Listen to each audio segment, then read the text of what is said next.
habe eine Frage, ich möchte gerne starten mit einer Frage heute oben. Wer von euch möchte gerne reicher werden, als er jetzt ist? Hand auf. Wer möchte gerne mehr Stutz haben? Okay, ein paar da vorne sind ehrlich, die anderen sind richtig fromm. Die daheim dürfen auch gerne mitmachen. Ich sehe euch dort nicht, aber ihr mich. Wer möchte gerne reich werden? Wer von euch hat schon mal geträumt, im Lotto zu gewinnen? Schau dort, schau. Ja, das ist ein berechtigter Traum, das habe ich auch schon gemacht. Die Vorstellung, was machst du mit all dem Geld, was machst du mit dieser Kohle, kaufst du dir ein Haus, ein Auto, was für das heisst. Und falls du reicher möchtest werden, habe ich einen super Buchtipp für dich mitgebracht, nämlich von dem folgenden Typ. Genau, How to Get Rich. Das ist tatsächlich das Buch von Donald Trump. Und für alle, die jetzt nicht gelacht haben, das ist ironisch gewesen, das ist ein Witz gewesen. Ich möchte das betonen, weil manchmal verstehen die Leute meine Ironie nicht und dann bekomme ich böse E-Mails. Darum sage ich, das ist ein Witz gewesen und ein mega lustiger Witz zu dem allem noch dazu. Keine Angst, wir reden heute nicht über Donald Trump und wir reden auch nicht darüber, was uns so Leute aus so Büchern sagen, wie wir reich werden können, sondern in dieser Serie schauen wir Aussagen von Jesus an, was er über Reichtum sagt. Und ich möchte euch eine Aussage von Jesus vorlesen, die uns in dieser Serie How to Get Rich wird begleiten, jeden Sonntag. Und das ist aus Matthäus 6, 19 bis 20. Hier steht: Sammelt euch keine Reichtümer hier auf der Erde, wo Motten und Rost sie zerfressen und wo Diebe einbrechen und sie stehlen. Sammelt euch stattdessen Reichtümer im Himmel, wo weder Motten noch Rost sie zerfressen und wo auch keine Diebe einbrechen und sie stehlen. Jesus sagt uns so, dass wir nicht danach streben sollen, mehr Geld auf unser Konto zu häufen. Wir sollen nicht danach streben, mehr und luxuriöser zu leben, mehr anzuhäufen, ein grösseres Haus zu kaufen. Wir sollen nicht danach streben, mehr Kleider zu haben, mehr Produkte zu haben. Warum sollen wir das nicht machen, sagt Jesus? Weil diese Sachen alle vergänglich sind. Dein Geld kann gestohlen werden, sagt Jesus. Dein Reichtum kann kaputt gehen. Dein Haus kann in einem Erdbeben zerstört werden. Deine Schönheit kann kaputt gehen. Es tut mir leid, Lionel, irgendwann wirst auch du nicht mehr schön sein. Du kannst einen auftrainierten Körper haben und auch der laugt sich irgendwann aus. Ich habe ein Bild mitgebracht von so einem Beispiel. Das ist mir eingefahren. Aus diesem Grund gehe ich nicht ins Fitnessstudio. Amen. Ich habe, als ich 20 war, vor 12 Jahren, bin ich in Australien an einer Bibelschule und habe einen Chinesen kennengelernt, den O-Tung. Ich habe das Bild mitgebracht, das war ein Bodybuilder. Und der war mal in der chinesischen Mafia, das ist kein Witz. Und dann Christ wurde in der Bibelschule und dort haben wir uns kennengelernt. Und ein super Typ. Und er hat mich einen Monat lang ins Fitnessstudio mitgenommen. Das war so ein Paket, ich konnte mit ihm mitgehen.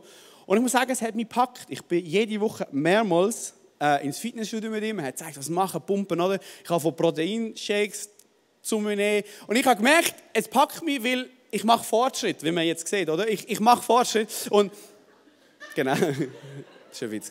Genau, E-Mail, Amen. Genau. Und ich hatte einen Traum gehabt. Eines Tages möchte ich so aussehen wie er. Aber dann bin ich nach Bali gegangen mit meiner Schwester und in die Ferien dort. Und das Problem war, in Bali habe ich so einen Käfer aufgelesen bei meinem Essen und ich bin krank geworden. Ich bin übelst krank geworden und ich habe alles rausgelassen, aus allen Löchern, die ich hatte, ist mir alles wieder raus. Ich bin so krank geworden, dass ich ins Spital haben musste.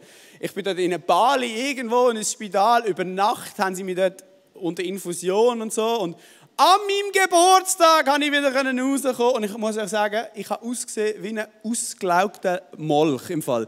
Das nächste Foto, schaut mich mal an, ich bin so dünn, haben wir noch ein Foto? Genau, dort wo, oder sonst auch nicht. Ich bin so, und in dem Moment ist es mir eingefahren. Ich war so ein Kasten gewesen. Hart erarbeitet, über Monate. Und innerhalb von 3, 4, 5 Tagen ist das alles komplett verloren gegangen. Wieso erzähle ich euch die Geschichte? Mein Punkt ist einfach, und ich glaube, Jesus will dir heute deutlich machen, auch wenn du nie ausgeraubt wirst, auch wenn dir dein Geld nicht gestohlen wird, auch wenn du dein Haus nicht kaputt geht, auch wenn du keine Lebensmittelvergiftung holst und deine Muskeln, das kann alles sein, es kann alles gut kommen in deinem Leben, aber Jesus sagt uns, irgendwann bist du tot. Und das mit einer sehr hohen Wahrscheinlichkeit. Das ist ein guter Start ins neue Jahr. Wahrscheinlich, mit einer Wahrscheinlichkeit von 100% bist du eines Tages tot. Hiob 1,21. Nackt bin ich gekommen aus dem Leib meiner Mutter und nackt gehe ich wieder dahin. Denk mal über das noch. Du bist ohne Reichtum auf die Welt gekommen. Ohne 1 Franken bist du auf die Welt gekommen. Ohne irgendwelchen Besitz, ohne irgendwelche Güter bist du auf die Welt gekommen. Und du wirst auch nichts von all dem, was du dir angesammelt hast, wieder mitnehmen. Denk mal über das nach. Darum sagt Jesus, investiere nicht in diese Sachen, weil diese Sachen sind vergänglich und du kannst sie nicht mitnehmen. Stattdessen investiere in Reichtümer im Himmel. Erarbeit dir Lohn im Himmel, weil der Lohn im Himmel ist unvergänglich. Dort gehen weder Motten dran, noch Rost kommt oder Diebe kommen und stehlen dir das. In anderen Worten, wir können reich werden vor Gott. Wir können reich werden vor Gott. Und wir werden in den nächsten paar Wochen anschauen, wie das geht. Wir werden schauen, wie Jesus uns sagt, dass wir das machen. Und das Ziel dieser Predigtserie ist es, dass du am Anfang von diesem Jahr neu deine Prioritäten kannst setzen für die Sachen, die wirklich zählen. Dein Leben ausrichten am Anfang von diesem Jahr für Sachen, die Bestand haben. Wo du auch mal mitnimmst, wenn du im Grab liegst. Oder? Und verstand mich nicht falsch. Und verstand die Serie bitte nicht falsch. Es geht nicht um Wegsgerechtigkeit. Es geht nicht darum, dass wir uns den Zugang zum Himmel irgendwie verdienen und erarbeiten. Es geht nicht um das. Es ist ein Geschenk. Oder das, was Jesus für uns gemacht hat, lenkt. Wir müssen nichts dazu beitragen, dass wir gerettet werden. Verstehen wir nicht falsch. Aber wir können Lohn erarbeiten, wo uns eines Tages im Himmel wird übrig bleiben. Jesus ist doch ganz klar.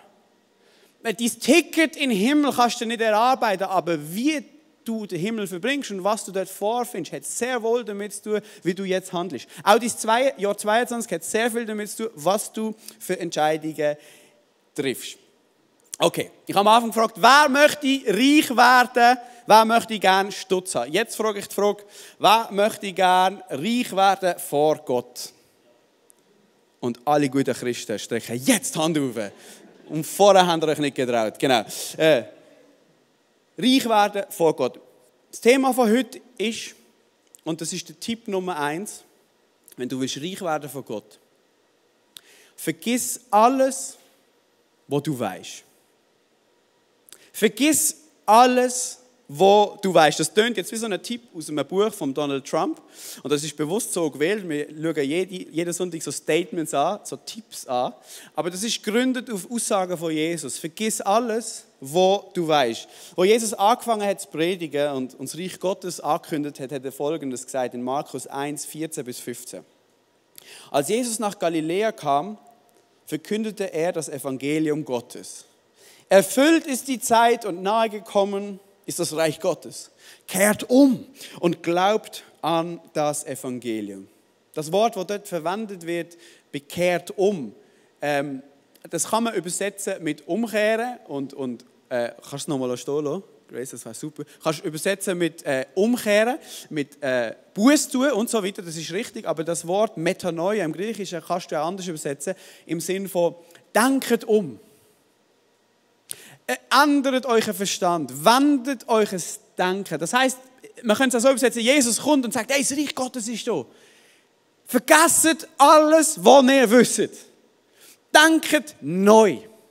Lehrt die Welt in neuen Augen zu betrachten. Glaubet ans Evangelium, an die gute Nachricht. Und ich werde den Rest von meiner Zeit jetzt dann verwenden, um über das Evangelium zu schwätzen, was das heisst. Ich komme nachher drauf. Aber zuerst mal ist es wichtig, dass wir verstehen, wenn du in deinem Jahr 22 möchtest Teil sein vom Reich Gottes, wenn du möchtest mehr vom Reich Gottes erleben in deiner Zukunft, wenn du möchtest reich werden vor Gott, musst du neu anfangen denken. Du musst alles vergessen, was du weißt, und deine Augen neu schulen lassen von Gott, wie er die Welt sieht. Du kommst nicht an dem herum, verstehst du? Weil im Reich Gottes herrschen andere Maßstäbe als unter uns Menschen. Im Reich Gottes sind andere Standards, andere Kategorien am Werk. Jesus ist berüchtigt dafür, dass er bestehende Kategorien, bestehende Annahmen auf den Kopf gekehrt hat. Oder? Zum Beispiel in Matthäus 19, Vers 30 sagt Jesus einen berühmten Satz. Die Letzten werden die Ersten sein und die Ersten die Letzten. Das ist ein Sprichwort, das bekannt ist, das ist auf Jesus zurückzuführen. Und Jesus redet hier vom jüngsten Tag. Der Tag, wo jedem Mensch eigentlich bevorsteht. Der Tag, wo jeder Mensch vor Gott wird erscheinen und Rechenschaft wird müssen ablegen für unsere Handlungen. Jeder Mensch wird das eines Tages machen. Oder? Und in dem Moment, sagt Jesus, werden die bestehenden Verhältnisse, wie sie jetzt gelten auf der Welt, umgekehrt. Ich möchte euch ein paar Beispiele vorlesen. Ein, zwei Sätze von Jesus. Lukas 6, 20 bis 26. Selig ihr Armen, euch gehört das Reich Gottes. Selig, die ihr jetzt hungert, ihr werdet gesättigt werden. Selig, die ihr jetzt weint, ihr werdet lachen. Selig seid ihr, wenn euch die Menschen hassen und wenn sie euch ausschließen, beschimpfen und euren Namen in den Dreck ziehen um des Menschensohnes willen, also um seiner Selbstwille, um Jesus Willen. Freut euch an jenem Tag und tanzt, denn seid gewiss, euer Lohn im Himmel ist groß. Du siehst wieder, es geht um Lohn. Man kann sich im Himmel etwas erarbeiten. Es gibt eine Belohnung im Himmel, die nicht geraubt werden kann. Der nächste Satz steht, denn so haben es ihre Väter den Propheten gemacht. Doch wehe euch, ihr Reichen. Ihr habt euren Trost schon empfangen. Wehe euch, die ihr jetzt satt seid. Ihr werdet hungern.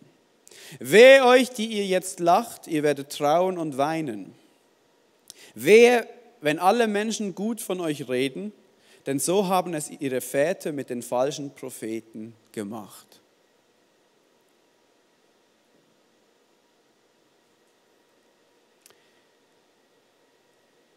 Du siehst, im Reich von Gott zählen andere Maßstäbe. Die Letzten werden die Ersten sein. Und die Ersten jetzt werden die Ersten sein. Vielleicht fühlst du dich nicht besonders reich.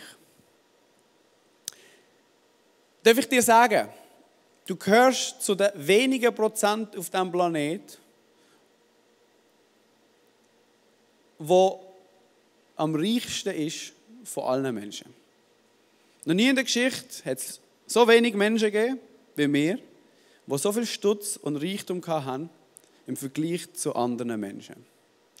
Und wenn du jetzt die Worte von Jesus, von der Umkehrung, von den Verhältnissen hörst und du wirst ein bisschen unruhig und nervös, ist das gut. Das ist das Ziel von diesen Worten von Jesus. Jesus möchte uns nicht in Ruhe lassen mit seinen Worten, sondern uns herausfordern. Und gerade wir Schweizer, eines der reichsten Länder der Welt, sollten die Ohren spitzen für das, was Jesus hier zu sagen hat. Jesus kehrt Verhältnisse, Kategorien um. Und ich könnte jetzt ganz viel aufzählen, wie Jesus das noch macht, wie er über Lohn schwätzt. Und das mache ich jetzt aber nicht. Weil das werden wir in den kommenden Wochen machen. Wir schauen alle Aussagen an von Jesus, wo er über Lohn redet. Das wird mega gut. Ich möchte heute aber für den Rest von dieser Zeit über das Fundament schwätzen, wo das Ganze umrahmt und wo dem Ganzen einen Sinn macht. Und ich möchte euch für das an einen Ort mitnehmen. Darf ich euch mitnehmen an einen Ort? Ich möchte euch mitnehmen An einem Ort, wo der Macher vom Universum in all seiner Herrlichkeit regiert. Ich möchte euch mitnehmen vor einen Thron von Gott. Dort, wo all sein Reichtum, all seine Ehre, all seine Herrlichkeit bündelt zu finden sind. Darf ich euch vorstellen, der Thron von Gott. Und jetzt, Josh, jetzt ist der Einsatz. Applaus für die 2 spontanen Leute. Ich habe ihnen nicht gesagt, dass sie das machen müssen. Ich habe es vorher gesagt. Applaus für Safi und den Josh. Sie nehmen das Kreuz auf sich, wie sich's gehört. Einfach hier irgendwie. Achtung, Fernsehen. Kommunikation ist eine Challenge, genau. Ich kann nicht das hier oder hier. Genau. Super, perfekt. Danke. Super, perfekt. Vielen Dank. Ich habe gesagt, der Ort, wo Gott regiert. Der Ort, wo seine Ehre, seine Herrlichkeit und sein Reichtum zu finden sind. Der Thron von Gott. Du fragst dich jetzt, was laberst du? Was Thron von Gott? Es gibt mehrere Stellen im Neuen Testament. Ich möchte auf eine eingehen, wo das Kreuz als der Thron von Gott beschreibt. Einmal kommt eine Mutter von 2 Jüngern zu Jesus. Jesus hat ja Jünger gehabt, die sind ihm nachgefolgt.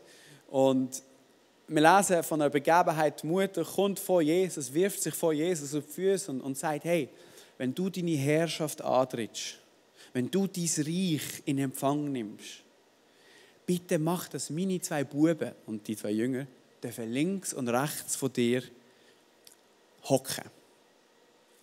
Wir steigen ein, wir lesen das zusammen in Matthäus 20, 21 bis 23. Die Mutter sagt, sag, dass diese meine beiden Söhne in deinem Reich sitzen werden. Einer zu deiner Rechten und einer zu deiner Linken. Jesus aber antwortete, ihr wisst nicht, worum ihr bittet. Ihr habt keine Ahnung, was ihr da wollt. Könnt ihr den Kelch trinken, den ich trinken werde? Sie sagen zu ihm, wir können es. Die 2 Jünger und die Mutter haben absolut keine Ahnung, was sie da bitten. Sie wollen links und rechts hocken, wenn Jesus seine Herrschaft antritt. Sie haben keine Ahnung, dass Jesus hier von seiner Kreuzigung redet. Der Kelch trinken, das ist eine offensichtliche Anspielung für die Kreuzigung. Wenn Jesus die Dornenkrone bekommt, der purpurne Mantel als König, wenn an einem Kreuz hängt und über seinem Kopf ein Schild angebracht wird, König der Juden.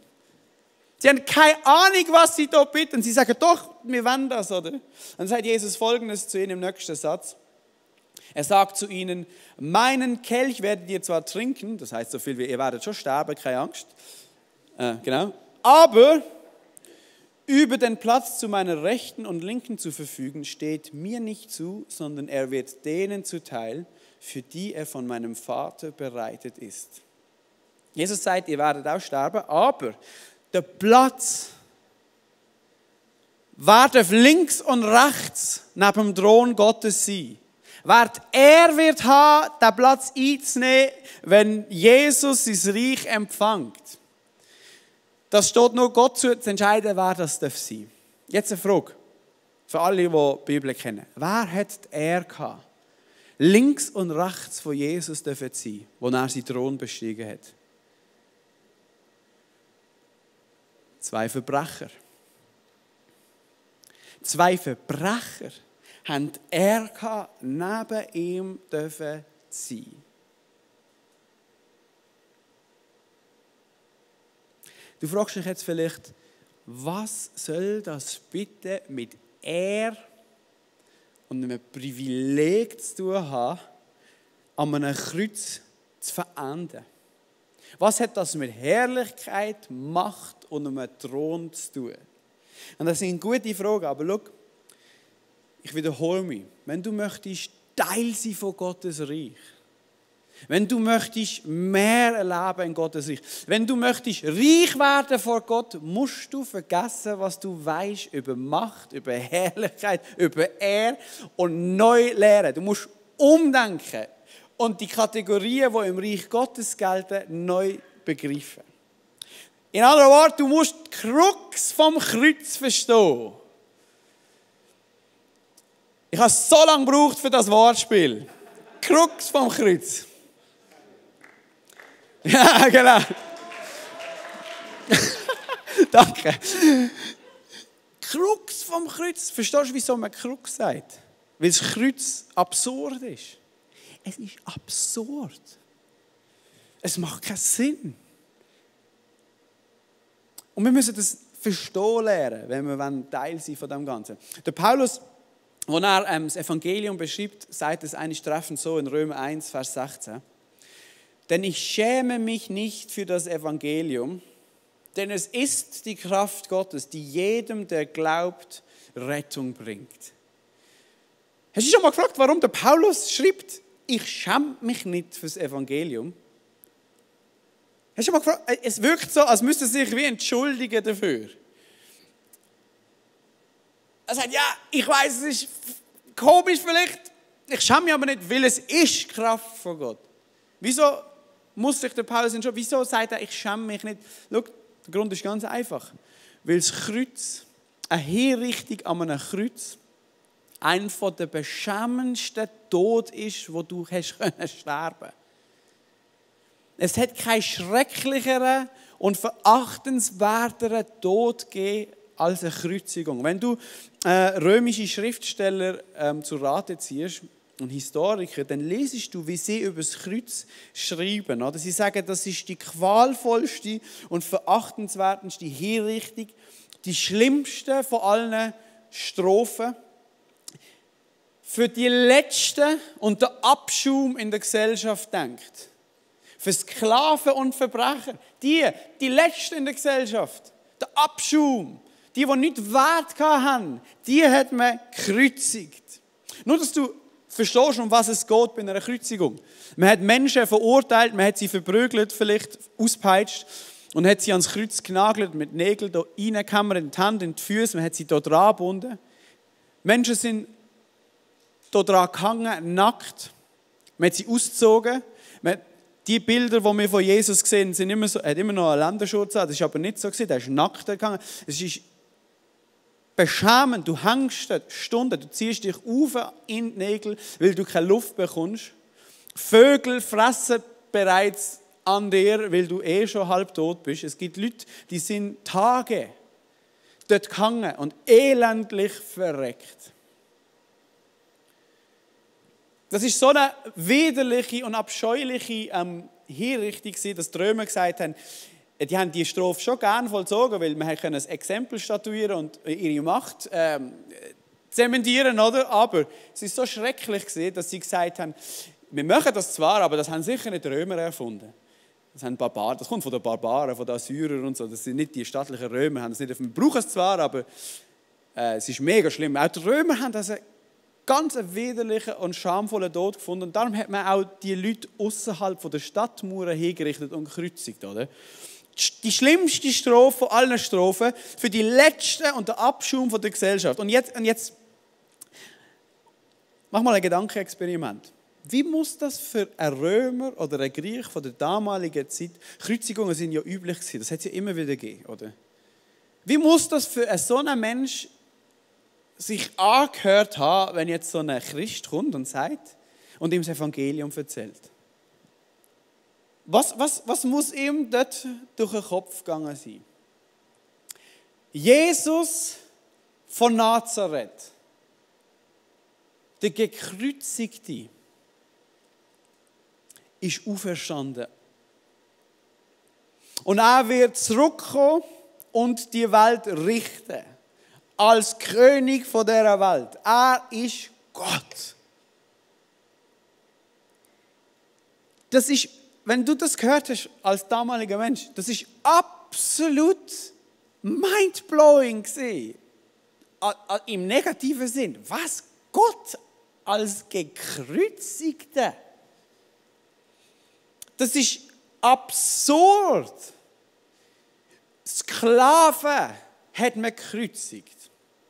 Verstehst du, dass man Menschen zu Göttern verklärt hat, ist nicht unbedingt neu gewesen, oder? Man hat Pharaonen zu Göttern verklärt und arbeitet, man hat den Romulus vergöttlicht, man hat Caesaren vergöttlicht, der Herkules war schon ein Halbgott und hat seine Feinde niedergeschlagen. Aber das sind alles Leute gewesen, die mächtig waren. Das sind die Größten gewesen, das sind Feldherren gewesen, Könige von dieser Welt, die ihr Reich zementiert haben, indem sie ihre Feinde niedergemetzelt und gekreuzigt haben, zum Beispiel. Und jetzt sagen die Christen, unser Gott, das ist ein gekreuzigter Gott.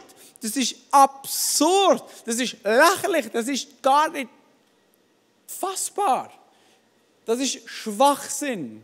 Und darum macht es plötzlich Sinn, wenn der Paulus sagt, ich schäme mich nicht für das Evangelium. Ich schäme mich nicht dafür. Ich weiß, genau, aber es ist Kraft von Gott. Ich möchte euch eine Darstellung zeigen. Die älteste Darstellung, die wir kennen, die wir haben, die uns zur Verfügung ist, von der Kreuzigung von Jesus. Das ist eine Darstellung aus dem 2. Jahrhundert. Das ist in Rom entdeckt worden, in einem Wachlokal von Soldaten. Und da hat ein römischer Soldat sehr wahrscheinlich mit einem Messer oder was auch immer in die Wand hineingekritzelt, oder? Und was auffällt, ist, dass die Figur, die gekreuzigt wird, oben, die hat so einen Eselskopf. Und es gibt einen Mann links davon, der aufzeigt und etwas ruft. Und dort ist geschrieben, was er ruft. Und dort steht auf Griechisch Alexamenos sebete theon. Auf Deutsch, der Alex betet seinen Gott an. Und es wird deutlich, dass es sich hier um eine Spottzeichnung handelt. Verstehst du? Götter damals hat man sich als mächtig vorgestellt, als siegreich, als kraftvoll, stolz, unbesiegbar. Aber das Vorstellung, jetzt kommen so Christen, die an einen Gott glauben, der sich kreuzigen. Was für ein lächerlicher Gott! Was für ein Opfer, was für ein Esel und noch was für ein grösserer Esel, der so etwas glaubt. Und verstehst du, wir hängen ein Kreuz an die Wand oder, und um den Hals ein Schmuckstück und wir feiern das als Symbol von unserem Glauben und als Erlösungssymbol und so. Das ist alles gut und recht, aber was wir vergessen ist, dass das eine absolut absurde Angelegenheit ist, Gott mit einer Kreuzigung in Verbindung zu bringen. Und der Paulus sagt, ich schäme mich nicht für das, aber es ist die Kraft von Gott. Ich schäme mich nicht für das, weil ich alles vergessen habe, was ich bisher gewusst habe. Ich schäme mich nicht für das, weil ich alles vergessen habe, was ich über Macht, Herrlichkeit, Ehre weiß und lasse neu definieren durchs Kreuz. Kraft in der Schwachheit. Macht in Ohnmacht. Ehre und Herrlichkeit in Beschämung und Leid.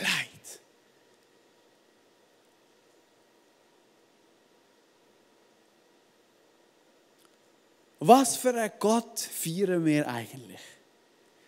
Was für einen grandiosen Gott haben wir, der sich entschieden hat, sein Leben herzugeben für uns, aber an einem Kreuz. Der Ort, wo für die Letzten und der Abschaum in der Gesellschaft gedacht ist. Mich erfüllt das mit einer Leidenschaft und mit einer Zuversicht, dass ich denke, wow, kein Mensch denkt sich so eine Religion und so eine Idee aus. Das ist absurd und so gut.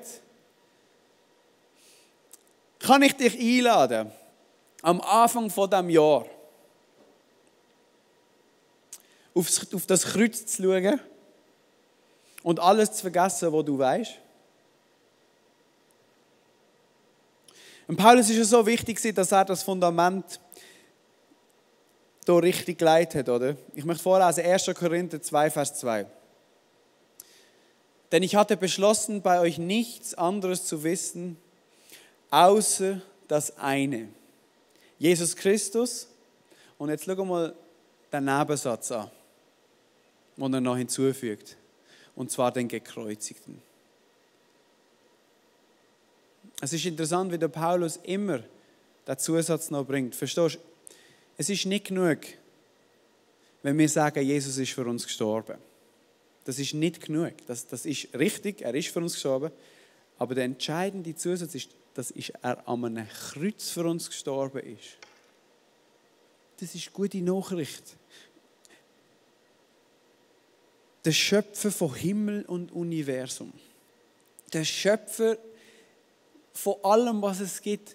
Wo alle Macht hat, verzichtet auf die Macht und stirbt der Tod von jemandem, wo den Stand von einem Sklaven, den Wert in der Gesellschaft hat, wo du gar keinen Wert mehr hast, ein Verbrecher. Was für ein Gott! Was für ein Gott!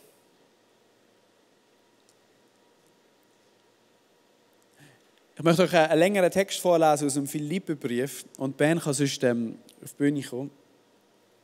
So faszinierend, was da steht. Seid so gesinnt, wie es eurem Stand in Christus Jesus entspricht. Er, der doch von göttlichem Wesen war, hielt nicht wie an einer Beute daran fest, Gott gleich zu sein, sondern gab es preis und nahm auf sich das Dasein eines Sklaven. Wieso Sklaven? Weil das ein Tod von einem Sklav war. Wurde den Menschen ähnlich in seiner Erscheinung wie ein Mensch. Er erniedrigte sich und wurde gehorsam bis zum Tod. Jesus ist bis in den Tod gegangen für uns, aber jetzt kommt der entscheidende Zusatz. Sogar bis zum Tod am Kreuz. Und jetzt kommt der absolute Punchline. Deshalb hat Gott ihn auch über alles erhöht und ihm den Namen verliehen, der über allen Namen ist, damit im Namen Jesus sich beuge jedes Knie, all der, die im Himmel und auf Erden und unter der Erde sind und jede Zunge bekenne, dass Jesus Christus der Herr ist, zur Ehre Gottes des Vaters.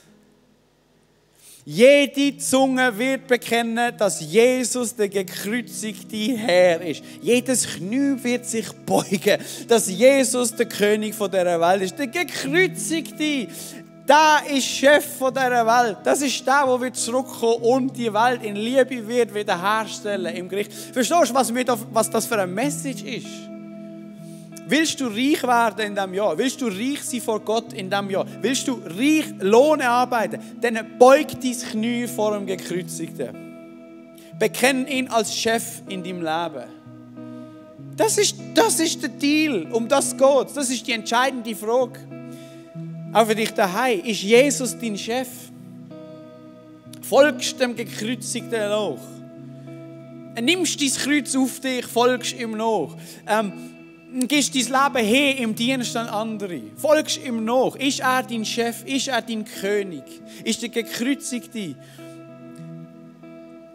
Das Absurde, wird das zu deiner Lebensrealität? Das ist die Frage.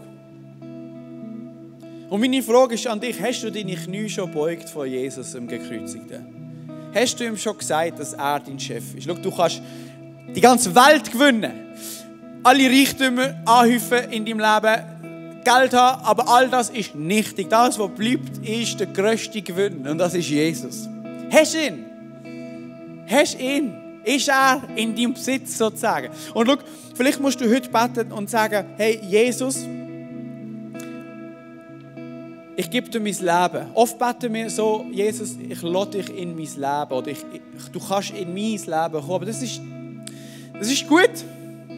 Aber es ist eigentlich nicht das Ganze, oder? Vielmehr sollten wir beten, Gott, ich gebe dir mein Leben. Jesus, ich gebe dir mein Leben. Oder? Du bist mein Chef, du bist nicht einfach meine Lückenfüller. Du bist nicht einfach der, dass ich ein besseres Leben habe und in den Himmel komme. Nein, du bist mein Lohn, du bist mein Gewinn. Und wenn wir diese Reihe checken wollen, wenn wir reich werden von Gott, müssen wir das Grundlegende verstehen. Was er macht, Herrlichkeit, all das Zeug bedeutet. Wir müssen lernen, in neue Augen zu schauen. Und die Welt so neu zu verstehen. Ich möchte beten heute oben für dich, auch für dich daheim. Oder besser gesagt, ich möchte dich anleiten in ein Gebet. Vielleicht bist du schon länger unterwegs mit Jesus und vielleicht ist für dich heute dran, am Anfang von diesem Jahr ihm nochmal neu deine Loyalität auszusprechen, als König von deinem Leben, oder? Vielleicht musst du heute nochmal ein neues Commitment abgeben für ihn. Vielleicht bist du auch hier oder online dabei und du hast das noch gar nie bewusst gemacht. Du hast Jesus noch nie gesagt, hey, du bist der Chef von meinem Leben. Dann kannst du es heute so oben mit mir machen. Lass uns doch aufstehen für diesen Moment. Auch du daheim, wieso stehst du nicht mit mir auf? Und ich bete das auch, ich muss das auch am Anfang von diesem Jahr beten, oder? Jesus,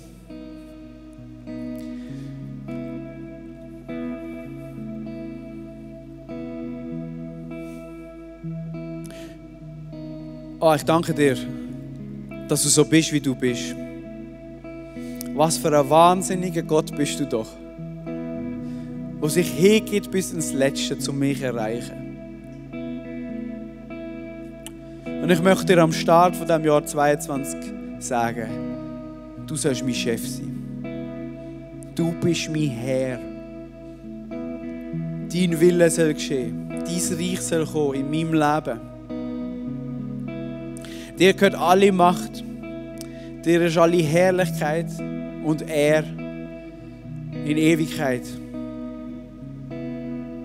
Ich möchte heute oben proklamieren, du bist mein König, Jesus.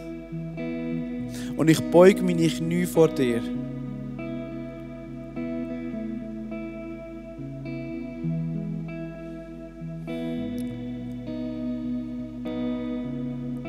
Ich möchte dir einen Moment geben von der Stille, wo du das deinem Jesus kannst sagen. Gott, ich bitte dich, dass du unsere Augen öffnest für das Geheimnis vom Kreuz. Schau, das ist der Thron von Gott. Das ist der Ort, wo du deine Knie wirst beugen. Das ist der Ort, wo du wirst bekennen, dass er dein Chef ist. Aber der Thron von Gott ist auch der Ort, wo du Gnade empfängst.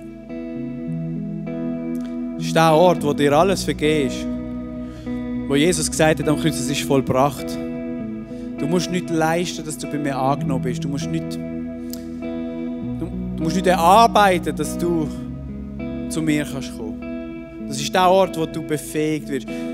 Das ist der Ort, wo du angenommen wirst, aber der Ort, wo du auch verwandelt wirst und in die Nachfolge geschickt wirst, wo du ins Ebenbild von Jesus verwandelt wirst und so wirst für Jesus. Was für ein Geheimnis, was für ein Mysterium.